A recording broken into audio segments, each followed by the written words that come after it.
الحمد للہ رب العالمین والصلاة والسلام علی خاتم النبیین اما بعد فاعوذ باللہ من الشیطان الرجیم بسم اللہ الرحمن الرحیم ومنهم أميون لا يعلمون الكتاب إلا أماني وإن هم إلا يظنون۔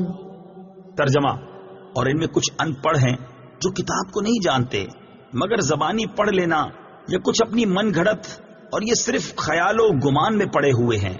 امیون، ان پڑھ۔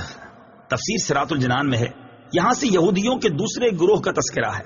فرمایا گیا کہ اب یہودیوں کے دوسرے گروہ کی سنیے کہ ان میں کچھ ان پڑھ ہیں جو کتاب یعنی تورات کو خود تو نہیں جانتے بلکہ اپنے مفاد پرست سرداروں کے بیانات پر ہی الٹے سیدھے خیال و گمان میں پڑے ہوئے ہیں کہ ان کی تو بخشش ہو ہی جائے گی، یہ انہی من گھڑت خیالات میں خوش ہیں۔ فَوَيْلٌ لِّلَّذِينَ يَكْتُبُونَ الْكِتَابَ بِأَيْدِيهِمْ ثُمَّ يَقُولُونَ هَذَا مِنْ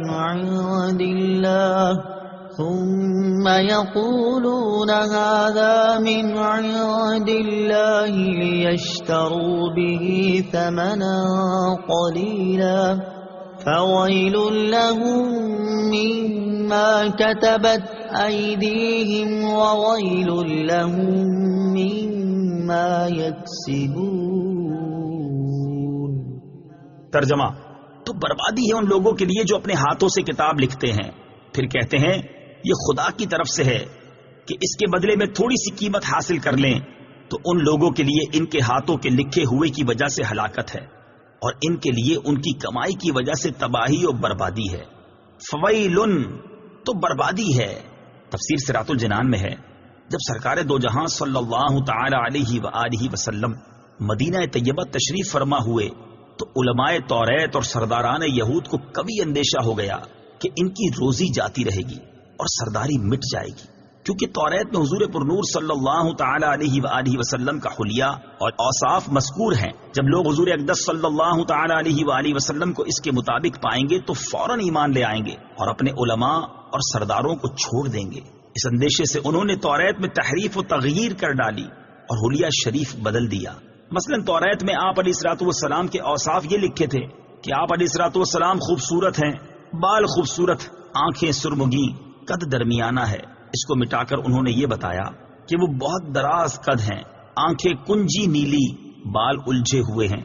یہی عوام کو سناتے، یہی کتاب الہی کا مضمون بتاتے اور سمجھتے کہ لوگ حضور اقدس صلی اللہ تعالی علیہ وآلہ وسلم کو اس کے خلاف پائیں گے تو آپ صلی اللہ تعالی علیہ وآلہ وسلم پر ایمان نہ لائیں گے بلکہ ہمارے گرویدہ رہیں گے اور ہماری کمائی میں فرق نہ آئے گا۔ اس پر فرمایا گیا کہ بربادی ہے ان لوگوں کے لیے جو اپنے ہاتھوں سے تورات میں من گھڑت باتیں لکھتے ہیں اور پھر کہتے ہیں کہ یہ بھی خدا عز و جل کی طرف سے ہے، اور یہ اللہ تعالیٰ کی کتاب میں تحریف صرف اس لیے کرتے ہیں کہ اس کے بدلے میں تھوڑی سی قیمت حاصل کر لیں۔ تو ان لوگوں کے لیے ان کے ہاتھوں کے لکھے ہوئے کی وجہ سے اور ان کی کمائی کی وجہ سے تباہی و بربادی ہے۔ وَقَالُوا لَن تَمَسَّنَا النَّارُ إِلَّا أَيَّامًا مَّعْدُودَةً قُلْ أَتَّخَذْتُمْ عِندَ اللَّهِ عَهْدًا فَلَن يُخْلِفَ اللَّهُ عَهْدَهُ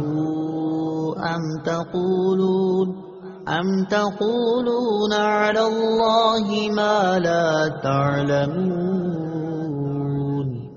ترجمہ، اور بولے ہمیں تو آگ ہرگز نہ چھوئے گی مگر گنتی کے چند دن۔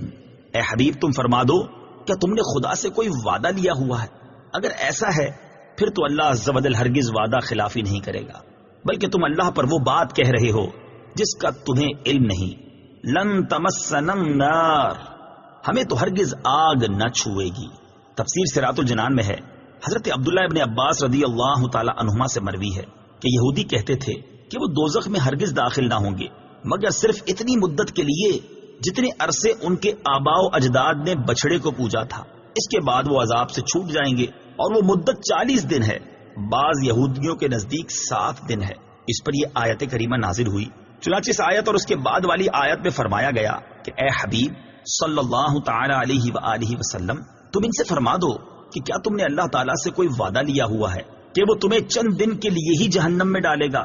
اگر ایسا کوئی عہد ہے پھر تو اللہ تعالیٰ ہرگز وعدہ خلافی نہیں کرے گا، لیکن ایسا کچھ ہے نہیں، بلکہ حقیقت یہ ہے کہ تم اللہ تعالیٰ پر جھوٹ باندھ رہے ہو، اور اللہ تعالیٰ تم سے ایسا وعدہ کیوں کرے گا کہ تم جہنم میں زیادہ عرصے کے لیے نہیں رہو گے؟ حالانکہ اللہ تعالیٰ کا قانون یہ ہے کہ جس نے گناہ کا ارتکاب کیا اور اس کے گناہ نے اسے ہر طرح سے گھیر لیا، یعنی وہ کفر میں جا پڑا، تو وہ جہنم میں جائے گا اور ہمیشہ ہمیشہ وہاں رہے گا۔ صدق اللہ العظیم۔